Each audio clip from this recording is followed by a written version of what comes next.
My name is Nick Moe, and this is my desk. There are many desk setups on YouTube, but this one is mine. I wanted to create a setup with a powerful computer, an immersive monitor layout, and a high-performance sound system, but without the RGB gamer vibes that usually come with this type of desk. No offense to my cyber bros out there. In fact, here is some never-before-seen footage of my desk setup in my first ever apartment. But now, as a 30-ish-year-old man, I just wanted something different. I wanted a desk setup that combines modern tech with a mid-century modern aesthetic that would make me want to spend time at my desk. And it took months of planning and assembling, but I finally have reached a point with this setup where it feels complete.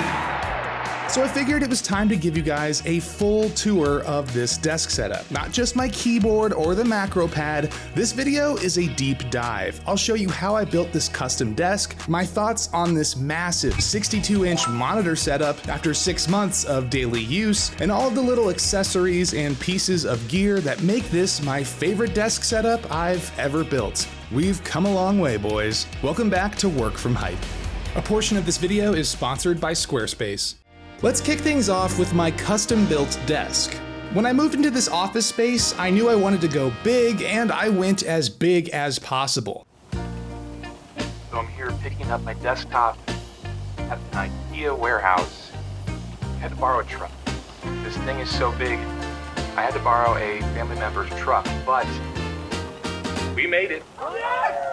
The surface of my desk is the popular IKEA Carl B countertop, which is 98 inches wide and 25 inches deep. I went big because I didn't want to be limited on my options for monitor layouts and speakers. Basically, I knew I wanted a big screen, so I needed a big desk. This desktop is supported by 5 table legs, which are also from IKEA. The legs are rated to hold up to 140 pounds total, and this desktop weighs 86 pounds, so in theory this should be more than enough support, but please do your homework before recreating this setup in your own office. You may want to add a few extra legs, just to be safe. Next, I wanted to add some storage to the desk, but I also wanted to add a bit of personality. I ended up going with these mid-century modern inspired cabinets that I found at Bed Bath & Beyond of all places. Does Bed Bath & Beyond even exist anymore? But it looks like they don't make them anymore, or at least not this specific model. But if you like the look of these cabinets, just do a Google search for mid-century modern inspired cabinets, and I'm sure you will find some decent options. I should point out that the cabinets are not actually holding the weight of the desk. Again, that's the job of these table legs.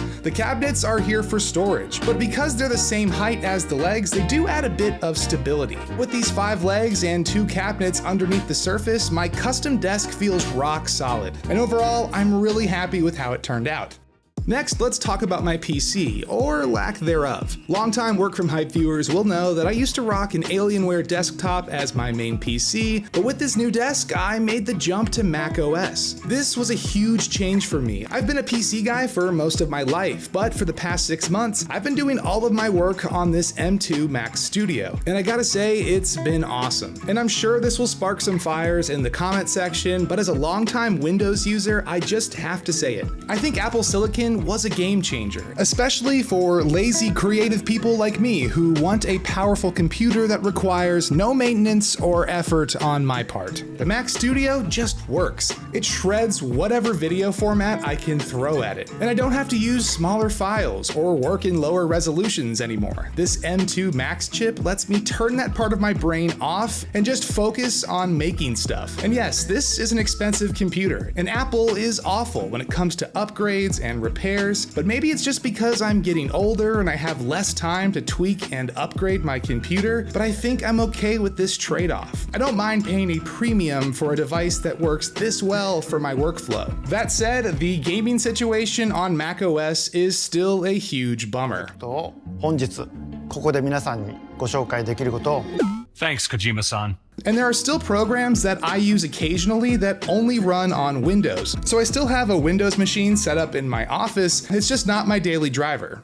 Next, let's talk about monitors and speakers. But first, I need to tell you about the sponsor of today's video, SquareSpace. Squarespace allows everyone to create a beautiful website. You can choose from professionally curated layouts and styling options to build a unique website that is optimized for every device. Then you can easily launch your website and get discovered fast thanks to integrated and optimized SEO tools, so your website shows up more often and for more people. And thanks to Squarespace's Fluid Engine, it's never been easier to get creative with your web design. You have the freedom to customize every design detail with an easy-to-use drag-and-drop interface that works on desktop and mobile. And if you're interested in launching your own store, Squarespace makes checkout seamless for your customers with simple but powerful payment tools. You can accept credit cards, PayPal, and Apple Pay in all eligible countries. And your customers have the option to buy now and pay later with Afterpay and ClearPay. So if you're interested, head on over to squarespace.com for a free trial, and when you're ready to launch your website, go to squarespace.com/workfromhype for 10% off your first purchase of a website or domain. Back to the tour, where it's time to talk about my monitors. I'm really particular when it comes to my monitors, and this massive monitor layout was actually the inspiration for this entire desk build. I basically had to get the biggest desk I possibly could in order to make this layout work because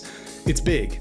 Real big. The center display is a 42-inch LG OLED TV. I've been using the C2 as my main monitor for over a year at this point, and I still enjoy using it every day. And yes, it's a TV, but it checks all of my boxes: 4K resolution, 120Hz refresh rate, and the incredible colors and contrast ratio that you can only get with an OLED panel. And I'm sure a lot of you are wondering, well, what about burn-in? Isn't that an issue with OLED panels? Which is true, but I'm happy to say that in the year plus that I've owned this monitor, I've had no issues, but I still take precautions. On my Mac, I auto-hide the dock so it's not on screen all day. And I rotate my wallpaper every few minutes. In my old office, I used this OLED TV as my one and only monitor, and that worked really well, but with the new desk, I wanted to take things a step further. I added two 24-inch monitors from Samsung, one on either side of my main display. And because these vertical displays are LCD and not OLED, I can leave Spotify or whatever window I want on them all day long with no fears of burn-in. I've been using multi-monitor and even triple monitor setups for a long time. You know, like my gamer cave that I showed you at the beginning of this video. But none of my previous layouts have worked quite as well as this. The combination of a large 16:9 OLED display in the center flanked by two smaller vertical monitors gives me the benefits of multiple displays, but I don't have to turn my entire body to see what's on the other screens. It's not perfect, for sure. The vertical monitors are cheaper LCD displays, and when you look at them side by side with the OLED, you can clearly tell that the colors are just not the same. It's not enough to be distracting, but it is something I notice just about every day. Next, let's talk audio. My speakers are the Kanto YU6 desktop speakers, and it's kind of hard to tell because my monitors are so big, but these speakers are actually 10 inches tall. These are the largest speakers I've ever used at a desk setup,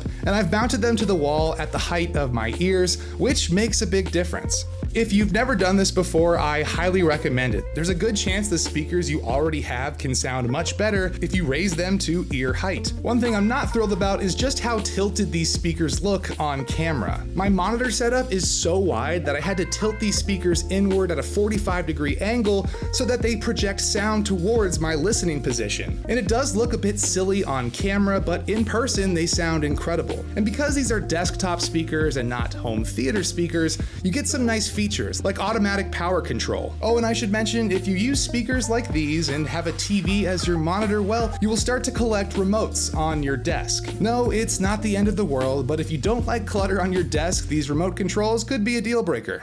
Back on topic, let's talk peripherals, all the components that make this setup so much fun to use. Let's start with the heavy hitters. My main keyboard has not changed in several months because I just like typing on it so much. This is the Keychron Q2 Max, and it's a premium pre-built mechanical keyboard that is a pleasure to type on, and the sound quality ain't bad either.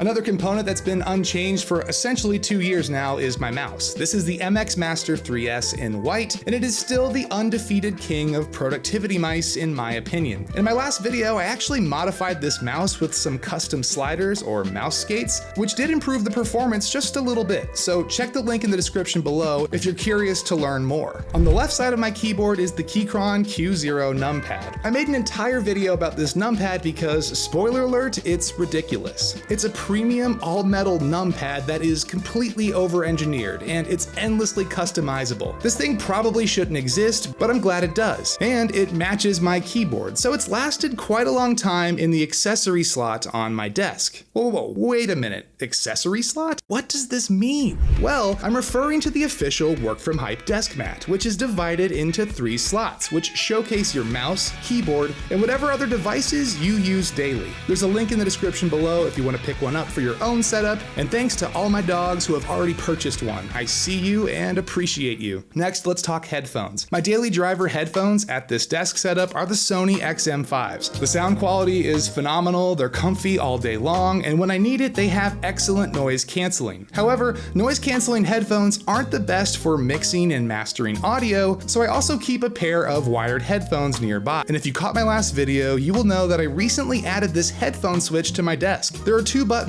on the top. One sends the audio from my computer to my speakers, and the other sends the audio down below to my wired headphones. And if you want to learn more about how I use this switch, I'll put a link to the full video below. Another accessory that has lasted almost a year at this point is my desk clock, except it's not really a clock. This is the Boox Palma, and it's an Android tablet with an e-ink screen. And it's appeared in at least 2 different Work From Hype videos this year. First, I used it as a screen in my smart typewriter project, but after a while I decided that the Palma was much more useful on my desk, where it basically alternates between being a desk clock and a productivity tool. I can put a to-do list on here or a calendar, and because the display is e-ink, I only need to charge it once every 2 months. Another item that was recently added to the setup is the Anbernic RG35 SP. I'm not going to spend too much time on this guy because you guessed it, I just made a video about it, but this is an emulator console that looks like a Game Boy Advance SP, and you can probably figure out why that is an awesome little device to stash on your desk. Moving back above my monitor are 2 devices that have been a part of my setup for over a year now. First, there's the BenQ screen bar, which is one of those